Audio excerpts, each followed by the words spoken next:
साधना मार्ग में बहुत सारी विधान, बहुत सारी युक्तियाँ ऐसी हैं जो गुरु शिष्य परंपरा से सीखी जाती हैं। साधना मार्ग में बहुत सी बातें ऐसी हैं जो बाहरी तौर पर किसी को पता नहीं है और गुरु केवल गोपनीयता से अपने साधकों को सूक्ष्म तरीके से इन युक्तियों का अभ्यास करवा देता है और कुछ ऐसे राज के लिए उसको तैयार कर लेता है जिससे कि वो साधना में ठीक ठीक दिशा में चल पड़ता है। इन्हीं प्रक्रियाओं के तहत एक विषय है जो बहुत महत्वपूर्ण है, वह है हमारा दृष्टिकोण। दृष्टिकोण शब्द से आप सब लोग बहुत परिचित होंगे। यह जीवन में भी बहुत महत्व रखता है। हम अपने जीवन में बहुत बार बहुत सी बातें अपने घर के बुजुर्गों के साथ साझा नहीं करते, घर के कुछ विशेष सदस्यों के साथ साझा नहीं करते, क्योंकि हम ये मानते हैं कि इनका दृष्टिकोण उस विषय पर हमारे अनुसार नहीं है और हम उस बात को उनसे छुपा ले जाते हैं। दृष्टिकोण के बारे में हमारी हमेशा यही शब्दावली होती है कि यह बात उनके दृष्टिकोण में ठीक ठीक नहीं बैठ रही है। यानी यहाँ दो शब्दों का प्रयोग किया जा रहा है, एक दृष्टि का और एक कोण का। यानी कि दृष्टि से एक विशेष कोण की स्थापना होती है। इसके साथ साथ आपने यह भी देखा होगा कि जब आप अपने किसी मित्र से, अपने किसी रिश्तेदार से, अपने परिवार के किसी सदस्य से मिलते हैं और यदि वो बिना शब्दों के ही यदि आपको वो ठीक तरीके से ना देखे, आपको थोड़ा तिरछी निगाह से देखे या देखने पर अपनी आंखों को बड़ा छोटा कर ले या किसी भी तरीके का आंखों का कुछ ऐसा रिफ्लेक्शन आपको दे दे जिससे आपको बिना शब्दों के ये पता चल जाता है कि इसको मेरा आना बहुत अच्छा लगा, इसको मेरा आना कम अच्छा लगा। आपने बहुत बार ऐसा देखा होगा, पति पत्नी और बच्चे माँ के बीच में ऐसा बहुत बार आंखों आंखों में संवाद होता है कि माँ केवल बच्चे को देखती है या पिता बच्चे को केवल देखता है और कुछ कहता नहीं है, लेकिन बच्चों को पता चल जाता है कि इनकी मनोदशा या इनका भाव मेरे प्रति कैसा है। ऐसे ही पति पत्नी भी आपस में कई बार दृष्टियों के माध्यम से यह बातचीत ऐसी सूक्ष्मता से कर लेते हैं कि वह एक दूसरे को बिना शब्दों के अपना पूरा मैसेज दे देते हैं। पत्नी समझ जाती है कि हमारे पति क्या कहना चाह रहे हैं, पति समझ जाता है हमारी पत्नी क्या कहना चाह रही है। यह सब कुछ दृष्टि और उसके कोण का प्रभाव है। हमारी आंखों से एक विशेष प्रकार की ऊर्जा प्रकट होती रहती है और यह ऊर्जा का प्रवाह लगातार सब तरफ बहता रहता है। यह ऊर्जा जो हमारी आंखों से निकल रही है, ये बहुत कीमती ऊर्जा है, इसे संभालने की जरूरत है।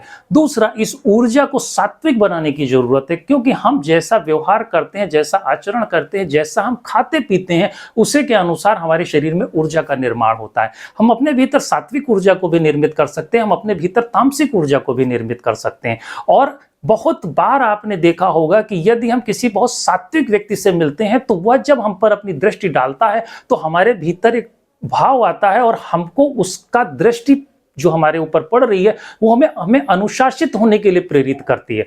और यही दृष्टि यदि किसी तामसिक व्यक्ति की जो नशे पते में और बहुत तरीके के व्यभिचार में लिप्त होता है, वह जब हम पर वो दृष्टि डालता है तो उससे हमको डर पैदा होता है, हमारे भीतर एक भय आता है जो मुझे उससे दूर हटने के लिए प्रेरित करता, उससे अलग आ जाने के लिए प्रेरित करता। वो तामसिक ऊर्जा उसकी आंखों से बह रही है। इसीलिए साधना मार्ग में इस बात पर बहुत जोर दिया जाता है कि हमेशा हम अपने खान पान को अच्छा रखें, हम अपने बात व्यवहार को अच्छा रखें, हम इस संसार में हमेशा ईश्वरी की शरण में रहें, क्योंकि ये संसार का असली मालिक परमात्मा है और हम उसकी शरण में रहने की कला सीखें। अपने घर के बड़े बुजुर्गों का सम्मान करें ताकि हमारे भीतर सात्विक ऊर्जा का प्रवाह हो। और यह जो सात्विक ऊर्जा है, जब यह हमारी दृष्टियों पर ठीक ठीक तरीके से विकसित होती है, हमारी दृष्टियों पर आती है, तो यह ऊर्जा को हम एक निश्चित कोण बना करके अपने शरीर के किसी विशेष शक्ति केंद्र पर डालते हैं जो गुरु बताता है।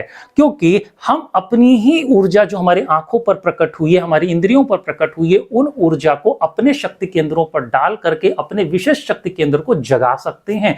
और इस जगाने को, इस तरीके से शक्ति केंद्र को सक्रिय करने को, जागृत करने को योग में बहुत अच्छी विधियों से सिखाया गया है। वो योग विद्या पूरी इस विषय पर बात करती है और इसके लिए तुम्हारा अपना व्यक्तिगत अनुशासन बहुत महत्व रखता है। तुम जितने अनुशासित होगे, जितने सात्विक होगे, उतनी आसानी से ठीक ठीक तरीके से अपने शक्ति केंद्रों को जगा सकोगे। आप अपने शक्ति केंद्रों को जगाने के चक्कर में यह भी बहुत ध्यान रखना है कि संतुलन बहुत मैटर करता है। मर्यादित तरीके से आपको अलग अलग शक्ति केंद्र पर अपनी आंखों की शक्ति को डालना है और उन केंद्रों को जगा करके अपने भीतर दिव्यता को प्रकट करना है। यह दिव्यता कहीं बाहर दिखावे के लिए नहीं है, यह दिव्यता आपके भीतर जब जागेगी तो यह आपके भीतर बैठे आपके अपने परमात्मा का दर्शन कराने में सहयोगी होगी। इसका मतलब या प्रयोग कहीं बाहरी किसी प्रदर्शन से नहीं है, जैसा आजकल के लोग विचार में फैला हुआ है कि मेरा आज्ञा चक्र जाग जाएगा तो मैं फलाना फलाना ताकत वाला व्यक्ति हो जाऊंगा, मेरा मूलाधार चक्र जागृत हो जाएगा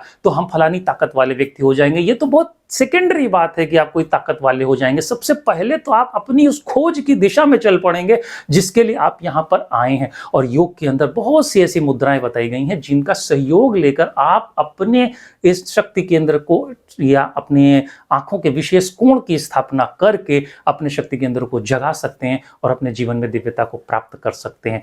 यह कोण की स्थापना कैसे की जाए, कोण कैसे लगाया जाए, कोण लगाते समय क्या नियम होना चाहिए, आपका आचरण और आपके भीतर का चिंतन कैसा होना चाहिए, ये सब बड़ा रहस्यमय है जिसको हम अपने सानिध्य में सिखाते हैं। आप इन्हें सीखने के लिए हमारे साथ मेरे दिए हुए नंबरों पर संपर्क कर सकते हैं। योग साधना के विषय में, दृष्टिकोण के बारे में जो बातें मैंने आपको बताने की चेष्टा करी आपको समझ आई होंगी। ये बातें बड़ी सूक्ष्म हो सकती हैं।